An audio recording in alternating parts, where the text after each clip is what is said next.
Buongiorno amici, bentornati sul canale. Prima di tutto volevo ringraziarvi perché vedo che le iscrizioni stanno aumentando, il canale sta andando veramente bene grazie a voi. Se non siete ancora iscritti, iscrivetevi e cliccate sulla campanella per le notifiche.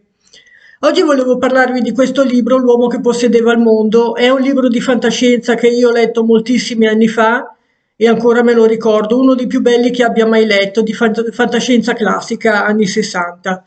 Prima parliamo un po' della biografia dell'autore che è Charles Eric Mayne, un autore inglese nato nel 1921 e morto nel 1981. Scrittore di fantascienza e sceneggiatore. Ha anche firmato romanzi polizieschi col nome di Richard Ryder e di Robert Wade. Era figlio di un ingegnere, si è affacciato al mondo della fantascienza molto presto, già prima della seconda guerra mondiale. Era un frequentatore di circoli appassionati di questo genere letterario, tra l'altro in compagnia di scrittori tipo John Burke e Sam Hughes. In questo periodo ha collaborato con lo stesso Burke nella redazione di un fanzine e assume lo pseudonimo con cui è conosciuto Charles Eric Mayne. Successivamente, nel 1940, si è dedicato all'edizione di un fanzine dal titolo Gargoyle, pubblicata fino al 1941, anno in cui lo scrittore viene arruolato nella Royal Air Force, per poi essere distaccato in Africa settentrionale. Terminata la guerra torna in patria e si sposa. Nel 1947 trova occupazione nel mondo del giornalismo che abbandona nel 1948 per occuparsi di televisione e radio, riprendendo negli anni 50 con diverse incursioni nel mondo della fantascienza. Già qui comincia a diventare molto operativo. Nel 52 firma uno sceneggiato radiofonico, Spaceway, messo in onda dalla BBC, il cui successo consigliò la trasposizione letteraria e cinematografica Viaggio nell'interspazio per la regia di Terence Fisher del 53. Analoga sorte ebbe il radioromanzo Einstein Highway, trasposto in un romanzo di notevole successo, Clandestino dello spazio, e successivamente in versione televisiva nel film 7 secondi più tardi, del 1955, trasmesso anche negli Stati Uniti con un titolo diverso. Altre opere di Mail divennero soggetto di pellicole, come Il terrore non ha confini, The Electronic Monster, Il cervello di Mr. Soames, eccetera. Nel 1960 divorzia per risposarsi l'anno successivo con un'altra signora. Negli anni 60 si dedica quasi esclusivamente alla letteratura gialla, come dicevo prima, pubblicando 4 romanzi firmati con lo pseudonimo di Richard Rainer. Verso la fine degli anni 70, nonostante avesse iniziato la scrittura di romanzi di fantascienza e fosse un grande appassionato, raramente continua a occuparsi di questo genere. Scrive racconti solo se veramente appassionato dell'argomento e soprattutto che trattano il fallimento della tecnologia, risvolti in campo economico e politico, eccetera. L'autore arriva spesso alla conclusione che i disastri sono maggiormente subiti dalle classi sociali più basse e che il potere e le leadership trovano sempre il modo di fare il proprio interesse a discapito degli altri. Muore nel 1981 lasciando 6 figli, tra maschi e femmine. Adesso passiamo al romanzo. L'uomo che possedeva il mondo, come già ho detto, è uno dei romanzi che a me sono piaciuti di più in assoluto. Adesso, visto che lo stanno ristampando, lo consiglio assolutamente, per come è stato scritto. Forse, diciamo, le parti che riguardano la tecnologia sono un po' superati, perché è stato scritto nel 61, quando c'era la corsa allo spazio. In quel periodo gli argomenti erano di grande attualità, c'erano i primi viaggi spaziali, adesso forse è un po' superato. Comunque, The Man Who Owned the World, l'uomo che possedeva il mondo, conosciuto anche come He Owned the World, egli possedeva il mondo, di Charles Eric Mayne, è stato pubblicato per la prima volta nel 1961. In Italia è disponibile da Mondadori in varie edizioni di Urania e ancora è stato ristampato recentemente. La storia ruota intorno alla figura di Robert Carson, che è un astronauta che dovrebbe essere il primo uomo a raggiungere la Luna. Purtroppo un meteorite colpisce il suo mezzo spaziale, colpisce il sistema di alimentazione dei propulsori, un evento molto improbabile ma che è capitato a lui. Questo fa andare fuori rotta il suo razzo e Robert Carson si disperde nello spazio, non viene più ritrovato e è condannato a morire nello spazio. Ora, qui nel frattempo sulla Terra, dopo quello che è successo, la cosa ha avuto un grande scalpore mediatico, ovviamente, viene istituita una fondazione che prende il suo nome, la Fondazione Robert Carson, che si occupa di raccogliere fondi, finanziamenti per finanziare eventuali viaggi spaziali e andare a recuperarlo. Si spera vivo, ma con poche speranze ovviamente, ma si cerca di andare a riprenderlo nello spazio.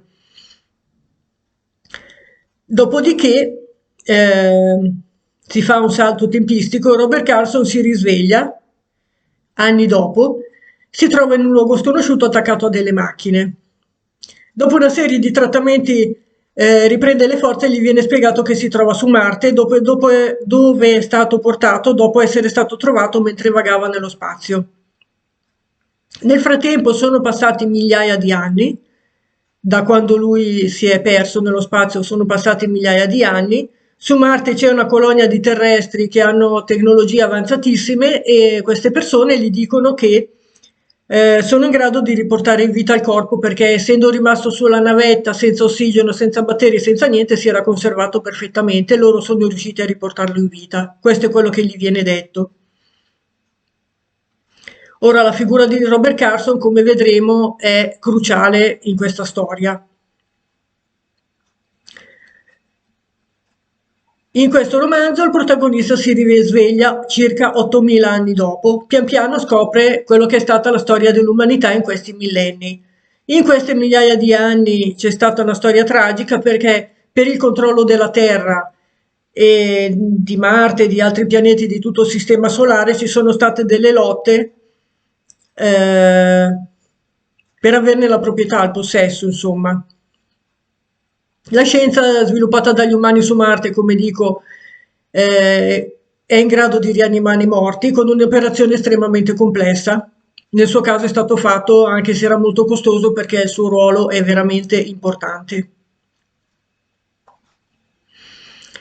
L'autore non si tira indietro nel descrivere un'umanità che su Marte ha raggiunto incredibili vette scientifiche, ma nonostante ciò rimane sempre molto avida, molto gretta, molto meschina, nonostante l'avanzamento intellettuale, cerebrale, tecnologico, eccetera, l'uomo è sempre rimasto attaccato alla materialità della vita. Da questo punto di vista non si è evoluto. Nel frattempo, in questi 7-8 mila anni, è successo che c'è stata una lotta tra i terrestri che sono riusciti a raggiungere Marte e quelli che erano sulla Terra, anche con l'utilizzo di armi atomiche, eccetera, nucleari. La Terra è in pratica distrutta, è quasi inabitabile, solo un numero sparuto di terrestri è riuscito a sopravvivere nel sottosuolo, dove si sono costruiti dei bunker e sono rimasti a sopravvivere lì. Sulla superficie terrestre sono rimasti dei mutanti che abitano il pianeta e c'è una civiltà molto più avanzata sempre di terrestri che si sono stabiliti lì su Marte. Ora, Robert Carson viene considerata una pedina cruciale nel corso della guerra che continua a dilaniare l'umanità per il possesso del pianeta. Infatti alla sua scomparsa, come dicevo prima, è stata creata una fondazione col suo nome.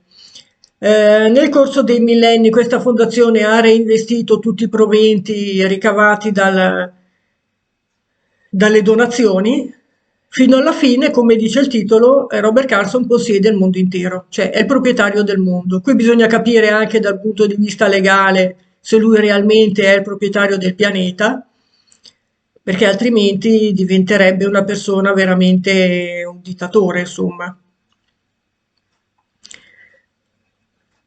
Non è proprio una fantascienza post-apocalittica o quasi, perché sulla Terra una civiltà è sempre sopravvissuta bene o male, i terrestri ancora ci sono. L'evento catastrofico è importante perché le guerre tra Marte e la Terra sono combattute anche con l'uso di armi atomiche che per fortuna non sono riuscite a distruggere completamente il pianeta. Nel raccontare la storia di Carson, Charles Eric Maine si concentra in particolare sulla società marziana che si risveglia. Le divisioni sono date per scontate da quei popoli, ma il protagonista ne vede l'assurdità perché lui è ancora un terrestre con la vecchia mentalità, non è coinvolto da questi processi mentali. Questo romanzo è molto bello per come è stato scritto, per il modo. Robert Carson possiede il mondo, dal punto di vista legale è possibile, lui è d'accordo con questa cosa, col fatto di possedere il mondo, o non vuole. Il romanzo è veramente scritto benissimo. Charles Eric Maine, l'uomo che possedeva il mondo. Ve lo raccomando assolutamente, è ancora disponibile, è stato ripubblicato su Urania, 4 stelle, a questo romanzo bellissimo. Leggetelo anche voi e fatemi sapere cosa ne pensate. E iscrivetevi al canale. Bene, ve lo raccomando ancora, di nuovo, a presto, ciao.